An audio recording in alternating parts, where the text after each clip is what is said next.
We begin tonight with a question. You ever been just fed up to breaking point? You think, you know what?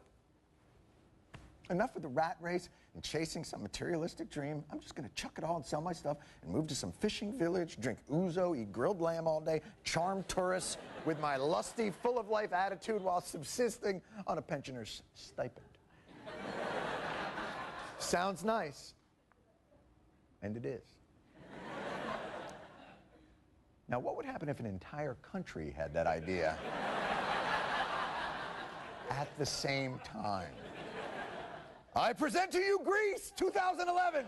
Young protesters were joined by the elderly, battling through tear gas and hurtling anything from incendiary devices to Greek yogurt.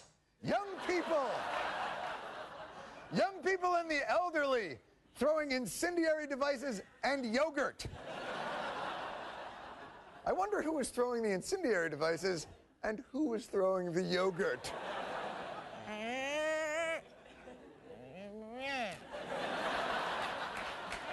Those rioters are upset about proposed austerity measures that would end Greek citizen benefits, such as 6 paid vacation weeks a year and retirement with 80% pay and benefits at age 53. And word is, the rioting may spread when people find out Greeks get to retire with 80% pay at 53. How can Greece afford this? Funny story. With a population of 11 million, it has a debt of nearly $500 billion. What the f***? Greece, 480 billion debt for 11 million people. You irresponsible children.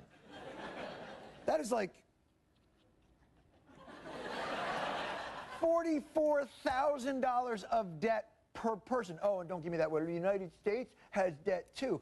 Yes, we do have a $14 trillion debt, but we have 307 million people, so ours works out to, what's that? Oh, 45,000 per person.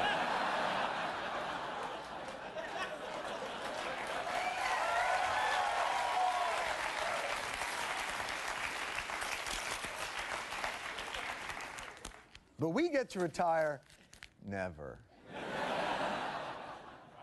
Hey, Greece, how are you guys so good with money? Now, you may be wondering, aside from the comical mental image of old Greek people throwing yogurt at the police, why should we care about the Greek economy? In the worst-case scenario, economists say, the Greek debt crisis could become Europe's Lehman Brothers, a catastrophic failure that freezes the credit markets and infects the U.S. economy.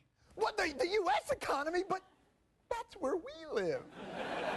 Someone quick, get me some yogurt. For more, we're joined by Asif Manvi live in Athens. Asif, how did Europe... Thank you, John. Yeah, you're obviously in Greece. First of all, how does this affect Europe? First of all, how did Europe not know that Greece was in this type of financial trouble? Well, John, it's fascinating.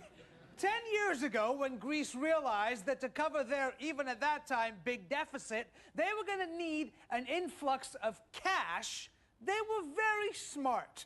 They called an American investment bank. Let me guess. Goldman Sachs. Yeah. Very good. Goldman Sachs came up with a way to hide the extent of Greece's debt so European banks would continue lending to Greece and Greek people could continue retiring a few years after puberty. The device they used to do it was called a currency swap.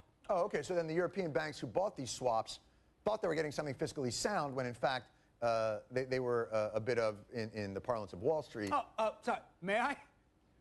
Horse. Yeah, okay. Right. Yeah. So now the European banks are in trouble. Yes, but after they bought the Greek bonds, Europe did something very smart. Just on the off chance that the bonds that they got from Greece contained horse, they transferred the risk of these bonds to a third party using a device that could mask the risk of these transactions called credit default. May I? Swaps. Yeah, okay. Exactly. Who was the third party? Well, that is the beautiful thing about this. Because of our inability to regulate the swaps industry, no one has any idea.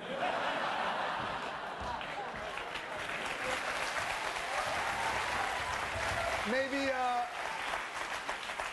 American banks, including the same ones who originally helped Greece create these swaps? Well, that is what the smart money says. So that's insane. Or, in Wall Street parlance, banking. All right, thank you very much. Asif Manvi, everybody.